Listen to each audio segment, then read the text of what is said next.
Ladies and gentlemen, apparently Moises Caicedo has been missing in training for the past few days. Obviously, we know that he picked up a knock in the last international break. That's why he didn't feature in the last game against Bournemouth. But he's not been in training, and our match is just around the corner against Aston Villa. So, what's going on? Is he going to be available? Is he not going to be available? It will be a huge blow if he's not available. And to be honest, I don't know if I want to keep seeing Conor Gallagher in midfield. So let's talk about all of this. Let's go. All right. Here we go, back again on the other side of the coin. All right, welcome back to the other side of the coin, ladies and gentlemen. Let's go through the latest Chelsea news. First up, Uber Chelsea. Moises Caicedo missed Bournemouth through injury and now hasn't trained for 4 days. He never missed a game through injury from Brighton ever. I mean, the curse continues for us. This, I don't think, is our fault. Obviously, he's picked this up in international duty, but he's never been injured when he was playing at Brighton, and all of a sudden he comes to Chelsea Football Club, and the curse hits him. Look, regardless of all the injury shenanigans that's been happening, all the different theories and conspiracy theories that we've been talking about, with the medical staff room and how the players, not really conditioning themselves. That aside, I think this is a huge blow. If this is the case, we don't know yet. We'll have to wait for the official, conversations and an announcement from the club.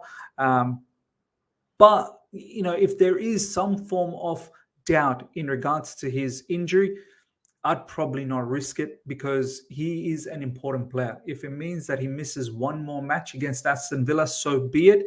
I'd rather him just miss one as opposed to being hurried back into the team and then he gets into a big challenge, which he has to from midfield, and then gets himself injured for a longer period of time, and then it'll be absolutely detrimental. But this, if it ends up being that he's unavailable for Aston Villa, it's a huge miss. It's a game at Stamford Bridge. We've been saying must win. I'm sick and tired of saying must win, but it is a must win. It is a must win because of the predicament we put ourselves in. But then again, everything at home should be a must win, to be honest. And against Aston Villa, you'd think we should be able to get the 3 points. But this is not the same Aston Villa. This is an Aston Villa under Unai Emery that is rock and rolling. So not having someone like Caicedo and potentially once again going with Gallagher in midfield, looks like it will be Leslie Ugochukwu, who potentially might play as the deepest midfielder, which is fine. He had a very good game against Bournemouth, and I've got no issues with him starting again. But Gallagher in midfield, people take it as hate. It's not hate. He's just not going to give us what we need at Chelsea Football Club. Off the ball work rate, fine. But with the ball, someone like Moises Caicedo coming from that Brighton, way of playing, and also we saw in Ecuador his link up with Kendry Perez, that one-touch play, that one-touch build-up, not dwindling on the ball, taking hours and hours to distribute a pass. Straight up, gets the ball, passes the ball, gets the ball, passes the ball. And I think someone like him next to Enzo Fernandez, it helps Enzo's game as well because Enzo thinks in that manner. One-touch passes. So Caicedo, ladies and gentlemen, if it is official that he's not going to be participating against Aston Villa, it's a big miss. But maybe for the long run, it is better that he takes a bit of rest and comes back. So for the time being, the latest is he's not been seen in the training ground, which kind of lets me think he's probably not going to be ready for the Aston Villa game. Let me know what your thoughts are if we potentially don't have Caicedo in midfield against Aston Villa. How do you feel about that? I'm pretty sure you're not feeling good about it. Next up, ladies and gentlemen, the feeling at Chelsea was that earlier in the transfer window, Atlético Madrid would not accept a loan deal for Joao Felix. Chelsea decided against spending 70 to 80 million on the deal on the financial side, and Mauricio Pochettino was never convinced. So this is coming from Fabrizio Romano from his YouTube. The club decided with Mauricio Pochettino not to do the deal.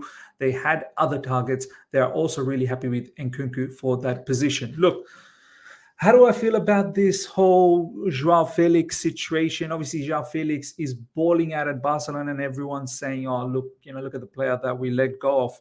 Of course, look, I always knew the player was fantastic, but to compare us with Barcelona is probably unfair because Barcelona play supreme level of football. Do you know what I mean? They play in between the lines. Their whole remit, their whole DNA is based on playing in between the lines. They don't look to go around the opposition. Whereas our way of football at the moment, I've told you, like with Pochettino, he has to work tactically massively for us.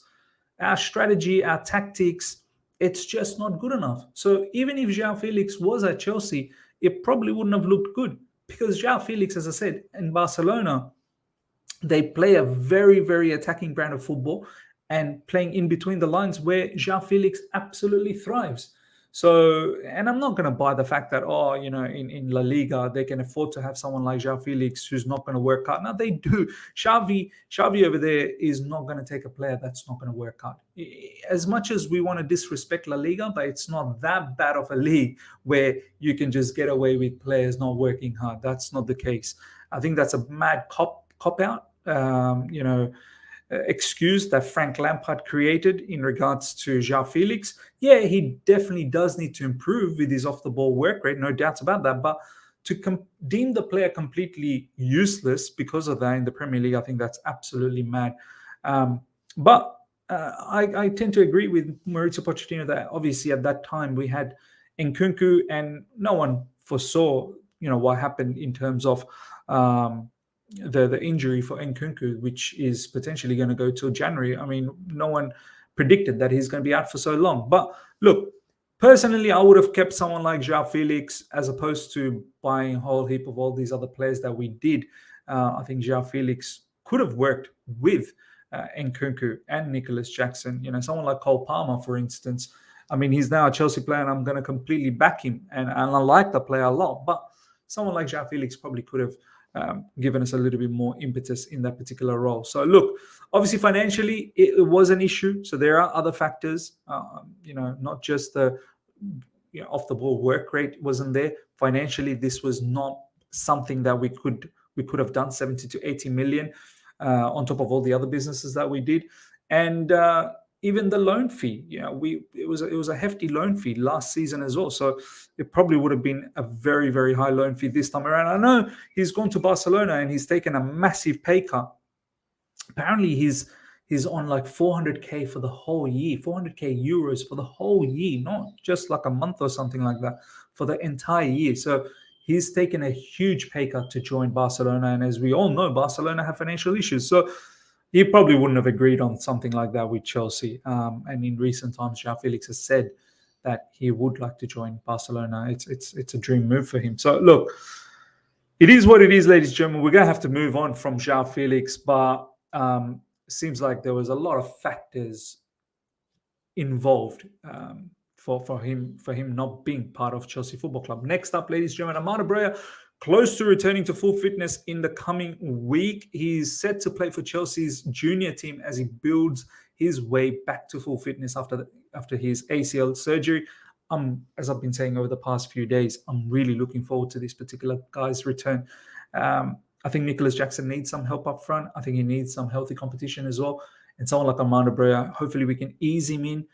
Obviously, let him play for the Chelsea junior team and get some minutes under the belt, but eventually enough, I don't want to see him in the bench and get some minutes off the bench, 5 minutes, 10 minutes, really slowly build yourself up and see if you can, create an impact for the team off the bench. And then eventually enough, really compete for that striking position. I think this will be good. And I'm hoping this will actually also kick Nicholas Jackson into gears as well. Ian Maatsen turned down several offers to renew this summer, including one for a 6-year contract with a club option for a 7th. That does not mean he wants to leave Chelsea, only that some variables are yet to align in favor of a new agreement. So we've heard recently that the contract that we provided doesn't make him feel like an important player. And all of these players, they do want to feel important. They want to make sure that once they sign a contract that, they're not just pigeonholed or just thrown aside. They do want to feel that they have a necessity at the club. And at the moment, it's clear to see there doesn't seem to be any necessity. We don't seem to be using him as much as I feel we should be. There's been so many cases where we could have used Ian Maatsen, but we didn't. We should be using him on the left side where Chilwell was playing previously. We could be even using him as someone just behind Nicholas Jackson. He's someone who understands Nicholas Jackson's movement. He's someone who looks to feed Nicholas Jackson. We saw that in the preseason. But, ladies and gentlemen, it's something that we don't want to entertain. Pochettino doesn't want to entertain. Ian Maatsen's path is muddied by positional uncertainty. Pochettino's use of Colwell at left back does not help him, nor does the failure to offload Marc Cucurella. Competing for the attacking midfield minutes looks no easier with Cole Palmer added. I told you guys this recently. I told you guys. Ian Maatsen will be assessing his scenario. And I said it from the beginning, right from day one when the Premier League started, that is a bit of a conundrum for Maatsen, because Leon Cole was playing left back and in the attacking position now. Before we saw Chilwell. Now, obviously, Cole Palmer's in. Maatsen is just not going to get game time. As much as we would have liked to see it, but he's just not going to get it. So he's left in a bit of a limbo. And I can only see it in one way, which is he's probably going to get sold in January. And he'll find something, unless we can make him feel important. We can start utilizing him a lot more, which I think we should, because a player of his quality could have helped us out in many situations already in this season so far. So there are certain decisions that's been made at the moment by Mauricio Pochettino. And I don't know whether it's made by Mauricio Pochettino, whether it's made by the board, whether it's made by the owners. I don't know who's calling the shots. But some of the things are not, lining up. Like, for instance, Gallagher is a particular player that's been touted to be sold, and yet he's the captain of Chelsea Football Club. And then you have a player like Ian Maatsen, who had a very, very good preseason and doesn't get to see any minutes. Like, what was the point of the preseason then? It feels like the preseason was all a bit of a scam. Mauricio Pochettino values the tenacity, personality, and tactical versatility that Conor Gallagher brings to his team. Pochettino loves Conor Gallagher. Absolutely loves Conor Gallagher. And this is the thing, ladies and gentlemen. Once again, no disrespect towards Conor Gallagher, but Chelsea Football Club, we're not going to be reaching to the top echelons with players like Conor Gallagher, who are technically inept. Do you know what I mean? You've got teams like Barcelona, you've got teams like Bayern Munich, you've got teams like Man City. They've got such technically gifted players in midfield. And I'm not saying they don't have ball winners. They do have ball winners as well. But those ball winners are very technically gifted too. And you see our midfield and what we want to achieve from Gallagher. It's just, we're not going to get that. We're not going to get that. You see Barcelona, for instance, Gundogan, Joao Felix, Gavi. You've got Pedri. Like, it's just a lot of ballers, man. A lot of ballers who understand positional play a lot. Gallagher, you'll see when Caicedo plays with him, Gallagher's not well versed in one-touch play, one-touch football. Like, he doesn't come from that school of thought. So I don't know whether you can train someone to potentially become that way. I'm not really sure. But Gallagher's another one, along with a lot of our players that just take so long with the ball, man. Needs to have that one-touch, give and go sort of style of play. And I don't know whether this is something that can be fixed through training sessions. How many training sessions do you need? I feel like this is something either you have it from the get-go, or you just don't, and you pretty much play for someone else. Conor Gallagher is out of contract in June 2025, and Maatsen is effectively on the same timeline by the virtue of one-year extension option that Chelsea hold. Both are now in contractual state that Todd Bowley and Clearlake Capital do not want to exist at Stamford Bridge. Players who have made it inside the final 2 years of the deals without being renewed or sold. So look, something's going to happen for both Maatsen and Gallagher. Either they're going to sign the contract extension, or they're just going to be sold. And at this moment, the board, the indications we've been getting is that they're most likely going to be sold. Now, Billy Gilmore has come out publicly and has given us a bit of insight as to why he left Chelsea Football Club. When I came back from my loan from Norwich, I came back and had a preseason, and I just wasn't in the plans. This is coming from TalkSport. For me, it was the right time to leave Chelsea. I spoke with the manager at the time, Thomas Tuchel, and he thought the same. So look, as I've always said, not everyone's going to make it. This one will could potentially hurt us. He's going to turn out to be a very good player. Brighton is already showing that. Brighton's a perfect club for him. They're a club that is on the rise. They're a club that is playing some scintillating football. They're in Europe. I'm actually going to be covering their Europa League match, so do look out for that. And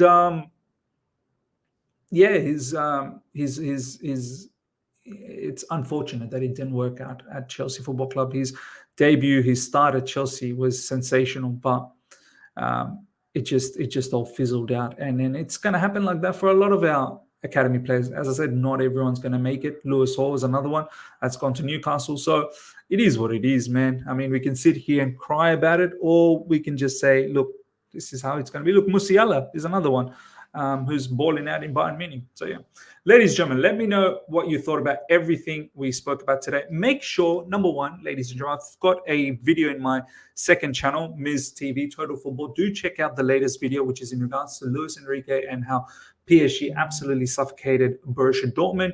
And smash the like button. If you're here for the first time, subscribe. Only 200 away from 29,000 subscribers, which is going to be fantastic. And join my Discord group. The link is in the community page. Do check that particular post out to connect with other Chelsea fans. So once again, hope you guys have enjoyed this, and I shall see you guys very, very soon. Tomorrow, let's see if we have a live. We'll try and squeeze in a live stream. Let's see. Until next time, everyone. Take care and see ya.